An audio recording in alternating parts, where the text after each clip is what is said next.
Welcome back to the Night Shift Journals. The clock is ticking. Emma Chun is a prisoner, sedated and marked as Subject 15. Her father, David, has given her an impossible task: to kill him, to destroy the anchor, and free the 14 souls trapped in the network. Dr. Cross, the monster who has orchestrated this for 20 years, is preparing for his final procedure at 2:15 a.m. But he has made one mistake. He has overlooked the fury of the survivors.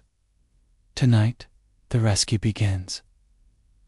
In Episode 5, Breach, Marcus, Dr. Rivera, and Claire Thompson descend into the forbidden sub-basement to pull Emma from the trap. But they will discover that the Lazarus Protocol is far more horrifying than they ever imagined, and that Dr. Krauss is not the man he appears to be. This is the story of the rescue, the truth of the body thief, and the last stand.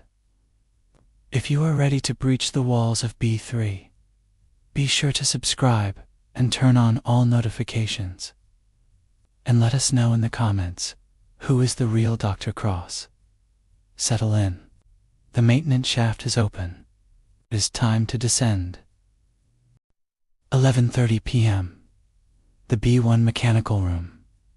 The air was thick with the smell of ozone and hot metal.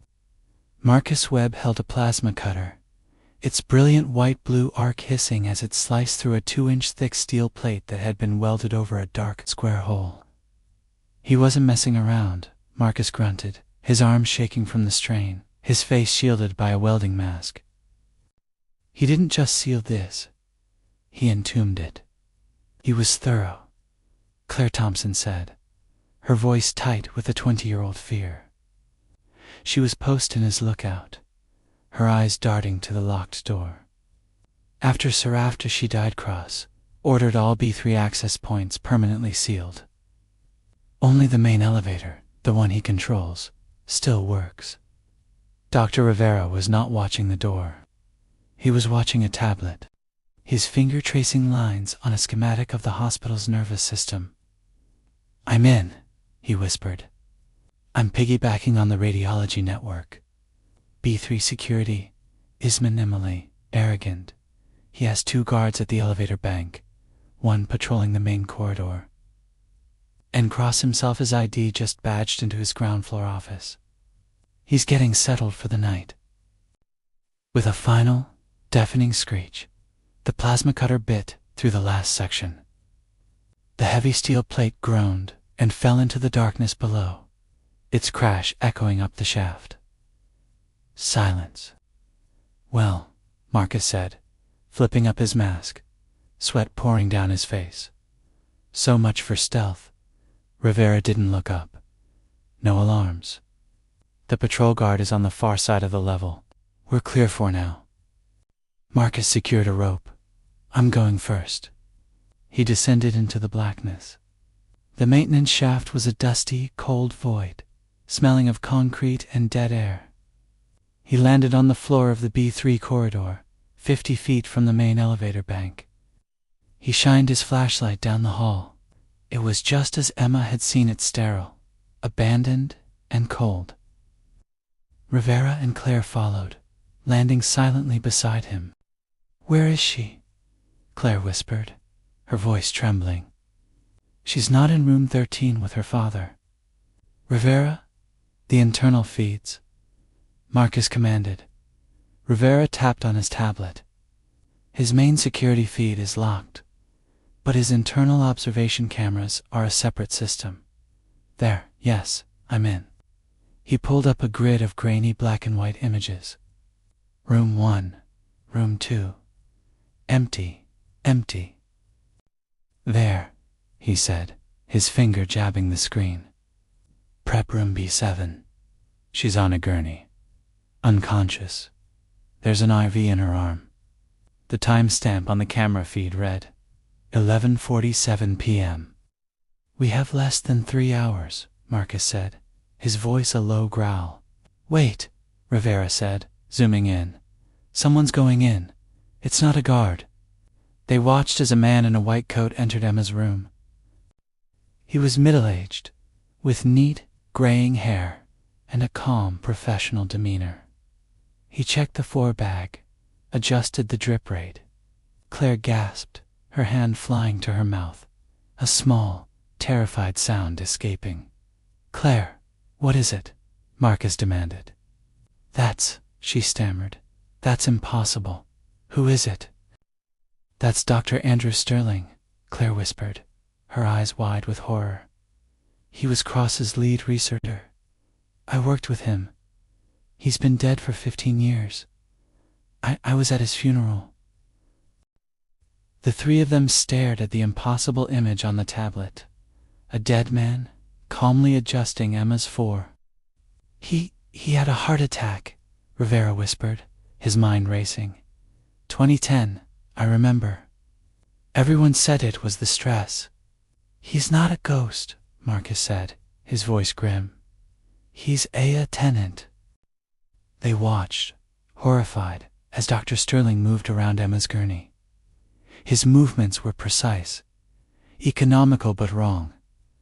They were stiff, mechanical, like a person trying to remember how to use limbs that were not their own. The figure leaned close to the unconscious Emma, and he spoke.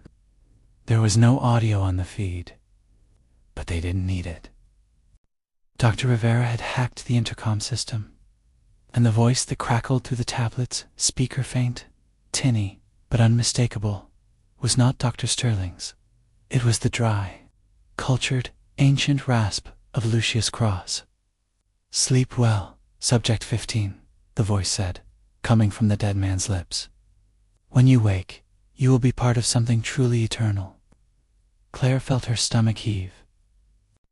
"My God, he can transfer his consciousness. He's wearing him, like a suit." "That's what he meant," Rivera breathed, the full, monstrous scope of the conspiracy crashing down on him. Immortality. He's not just studying the network, he's using it. Marcus's mind, quick and analytical, pieced it together. The Lazarus Protocol. It was never just about near-death experiences. That was phase 1. Create the network. Keep the consciousnesses in that liminal space, as he called it. And David Chun, Rivera continued, the anchor. Cross needed a stable network, a power source to do this, to transfer his own mind. Phase 2, Marcus concluded, his voice dark. He's been perfecting consciousness transfer, testing it.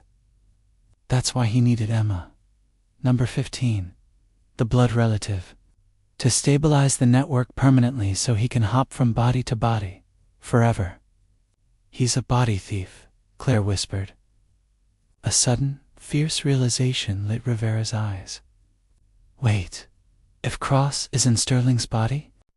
Marcus looked at him, catching the thought. His original body must be somewhere else. Vulnerable, it has to be, Rivera said. This kind of transfer, it's not stable. He must have a home base, a primary shell. If we destroy his original body while his consciousness is out, he'll be trapped, Marcus finished. Trapped in a dead man's body.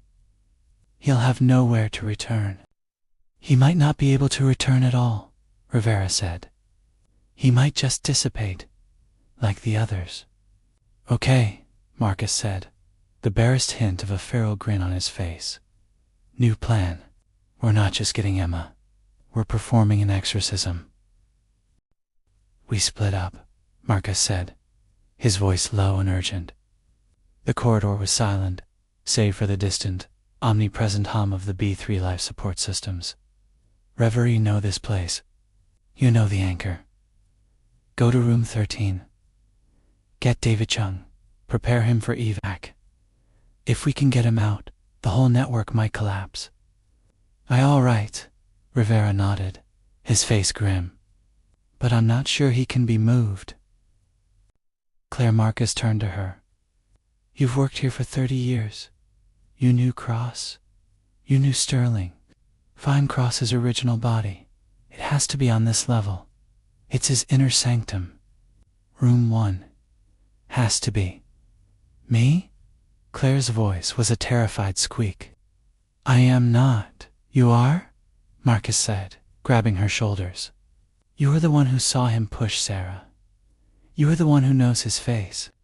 Find him. We can't kill the snake until we find its head. Claire looked at the dark corridor, then back at Marcus. She took a deep, shaky breath, and the fear in her eyes was replaced by a cold, hard resolve. Okay. Room 1.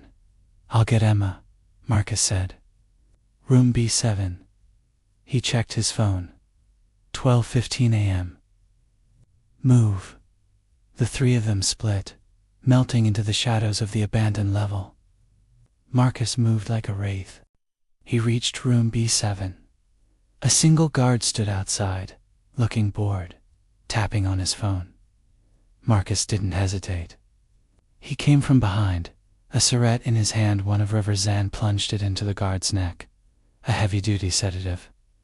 The guard grunted, surprised, and slumped to the floor, unconscious before he hit the linoleum. Marcus used the guard's keycard. The door to B7 hissed open. Emma was there. On the gurney, unconscious. The IV line was dripping a clear fluid. Emma, he whispered, rushing to her side. He ripped the 4 from her arm. Wake up. Come on. He checked the bag. Saline with medusolum, a mild sedative. Not the Lazarus drug. Not yet. He pulled another syringe from his pocket, the reversal agent Rivera had given him. He injected it into her thigh. Emma's body jolted. She gasped, her eyes flying open, wide with panic. No, Dad. Emma, it's me. It's Marcus. You're safe. Marcus? She blinked, her mind foggy. How in no time, he said, pulling her to her feet. She was groggy, but her legs held. We're getting out. Claire and Rivera are here. We have a plan. My father, she said, her voice instantly clear, her mind cutting through the fog. We have to free him, I promised him. Rivera's with him now. The plan is bigger. We think Cross is a body hopper. We're trying to find his original body. A deafening klaxon blared to life, and the corridor was instantly flooded with flashing red lights.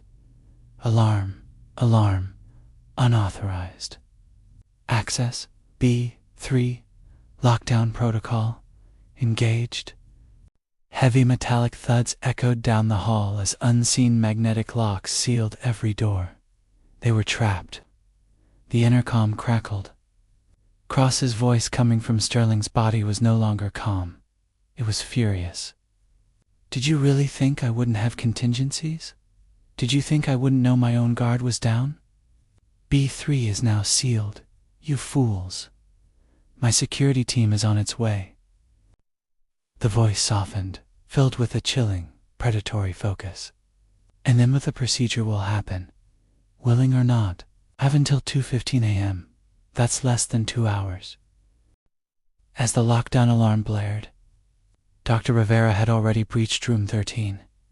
He slammed his hand against the door's control panel, but the red locked light was absolute.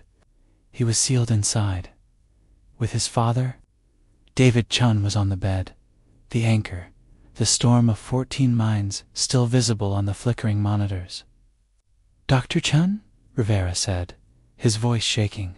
David, I don't know if you can hear me in there. I'm Subject 9. James Rivera. I survived. Because of you. He walked closer to the bed. I was there. In the gray place. I was lost. And your consciousness.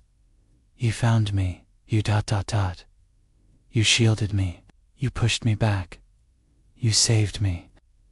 Suddenly, David Chun's eyes snapped open.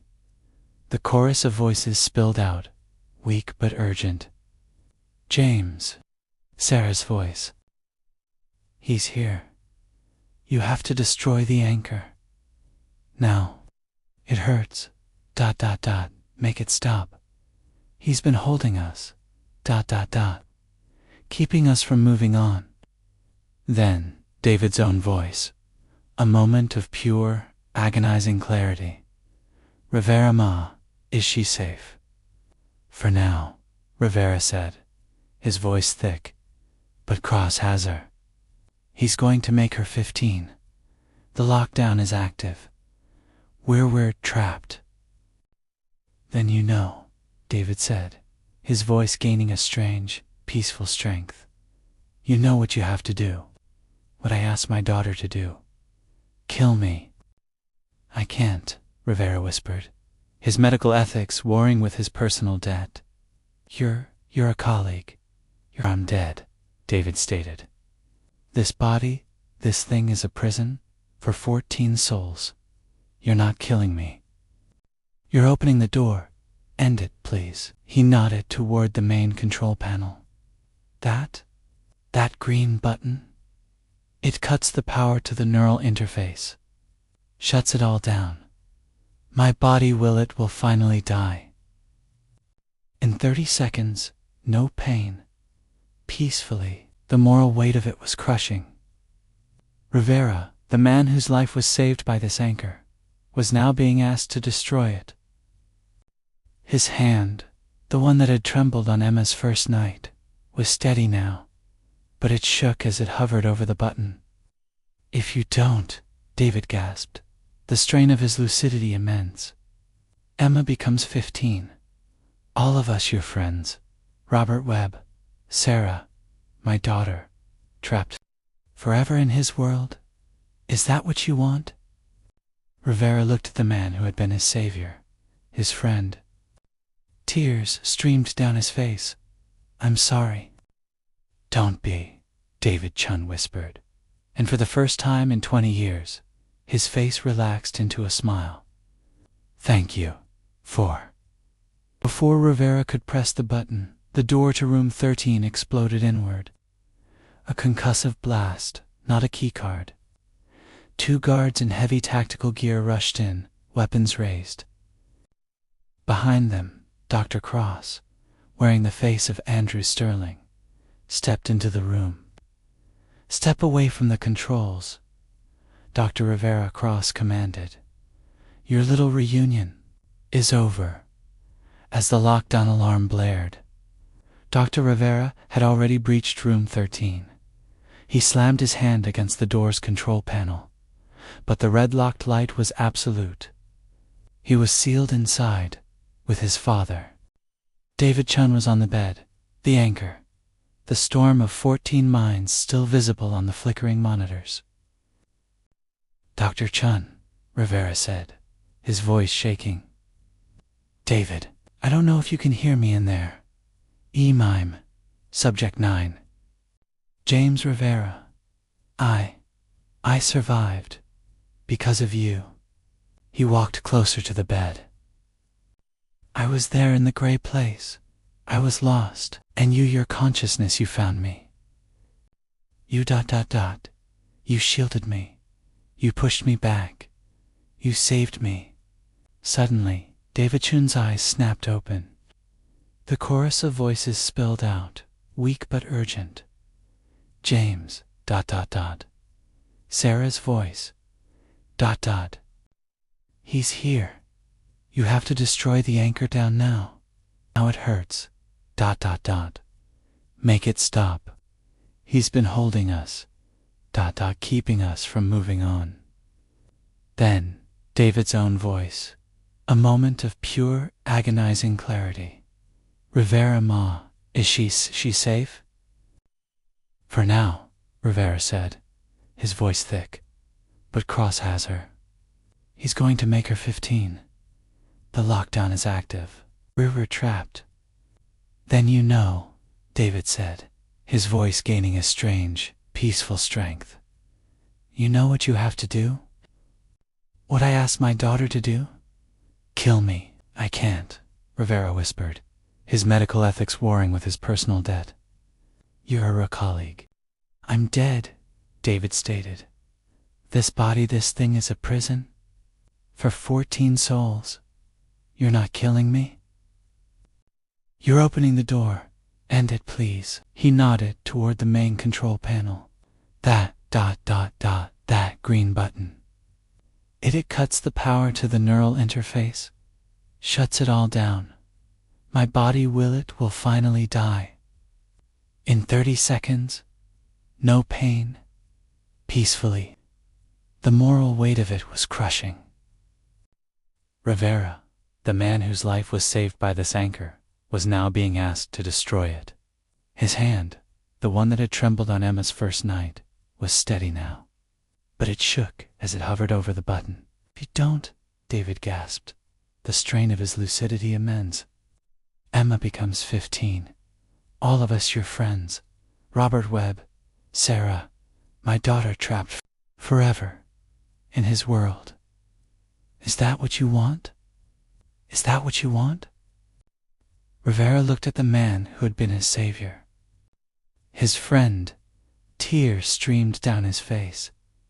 I'm sorry. Don't be, David Chun whispered, and for the first time in 20 years, his face relaxed into a smile. Thank you. Before Rivera could press the button, the door to room 13 exploded inward. A concussive blast, not a keycard. 2 guards in heavy tactical gear rushed in, weapons raised. Behind them, Dr. Cross, wearing the face of Andrew Sterling, stepped into the room. Step away from the controls. Dr. Rivera, Cross commanded. Your little reunion is over. While the alarms blared, Claire Thompson ran. She was no longer a nurse. She was a ghost, fueled by 20 years of guilt. She ignored the lockdown. She knew these halls. She knew the overrides. She found what she was looking for. Room 1. The door was different. Not a patient room. It was a heavy bank vault door. Private L. Cross, M.D. It was locked. But Claire had worked for Cross. She knew his arrogance. She typed in the keypad, 131313. The number of the anchor. The lock clicked green. She slipped inside. The room was not a lab. It was a suite, a luxurious recovery room, and in the center, a high-tech medical bed. An elderly man was in it. He was ancient, perhaps in his late 80s, his body frail, kept alive by a silent, humming array of life support. Claire knew that face. It was the real face of Dr. Lucius Cross, his original body, comatose, awaiting its owner's return. A medical chart hung at the foot of the bed. Consciousness transfer protocol. Body on standby since 2018. 7 years? Claire whispered, horrified. Cross hadn't just been planning this. He'd been living it. Sterling was just his current shell. She found the documentation on a nearby desk. A logbook. He transferred between bodies, using the network as a bridge, but he always returned to this original body, to recalibrate, as he called it. If this body died, his consciousness would be ... untethered. He'd be stuck. Permanently. And without the anchor David Chun's network, the entire transfer process would become unstable.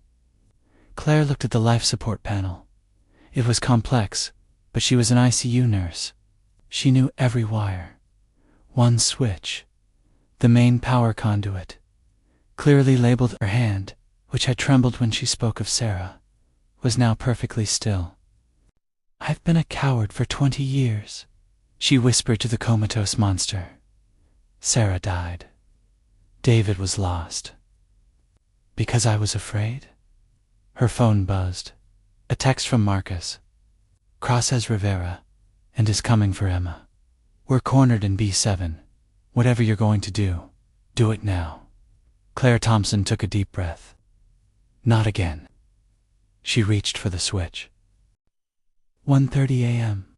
The flashing red lights of the alarm turned prep room B7 into a pulsing, crimson hell? The door hissed open. Dr. Cross, wearing Dr. Sterling, entered. He was flanked by the 2 guards from room 13. They were armed with high-voltage tasers. "This is all so disappointing," Cross said, his voice full of a teacher's weary frustration. "I truly hoped we could do this civilly, Emma." "You're a monster," Emma spat. She was standing now, the reversal agent burning in her veins, the flimsy scalpel hidden in her hand. "I am a pioneer," Cross corrected. "You've killed people, trapped souls, all for your sick, selfish fantasy." "Sick?" Cross laughed. "I have conquered death itself, the ultimate human achievement, and you, my dear, will be the capstone." "You'll have to go through me," Marcus said, stepping between them. He was bigger than Cross, but the guards were the real threat. Cross looked at him, amused. "Brave, just like your father. Robert Webb was brave too. Right up until his brain hemorrhaged on the table. He screamed for a full 30 seconds. It was the opening Marcus needed." He lunged not at Cross, but at the guards. He was fast, but they were faster. The crack of the tasers was deafening. Marcus's body seized and he went down, convulsing. "Marcus!" Emma screamed, dropping beside him. "He'll be fine," Cross said dismissively. "Now, as I was saying, the procedure is simple. I will inject you with LD15, the perfected formula. Your heart will stop for precisely 7 minutes. Your consciousness will enter the liminal space. As the 15th subject, the blood relative, you will permanently stabilize the network. Then I bring you back." "I'll be trapped," Emma whispered. "You'll be eternal," Cross said. "And I will finally have a stable, infinite bridge. True immortality. What if I refuse?" Emma said, her eyes defiant. "What if I stay there? With my father? What if I refuse to come back? Your network collapses. You lose." Cross paused. The thought had ... almost intrigued him. "Then I'll find subject 16. Your mother, perhaps. I am very, very patient."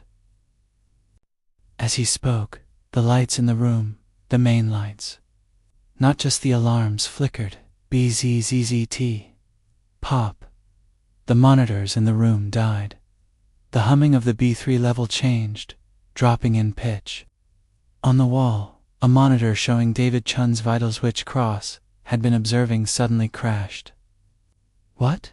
Cross, for the first time, looked panicked. "What is happening?" The intercom crackled to life. Claire's voice, shaking but strong, echoed through the entire level. "Dr. Cross, Luces. This is Claire Thompson. I'm in room 1, with ... you."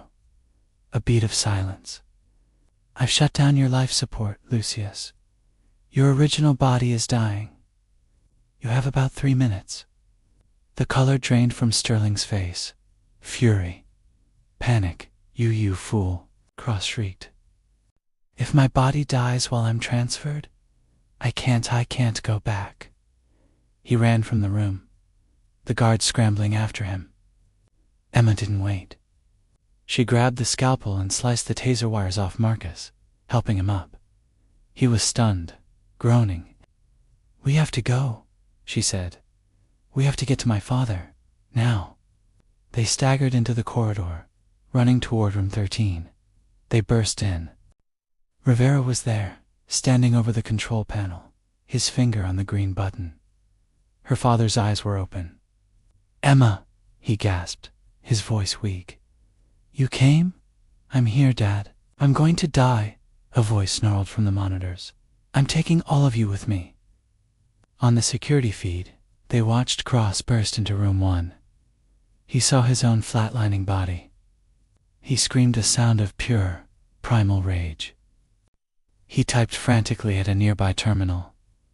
A new protocol flashed on every screen. Emergency consciousness, transfers source. ALL network, subjects 114 plus L.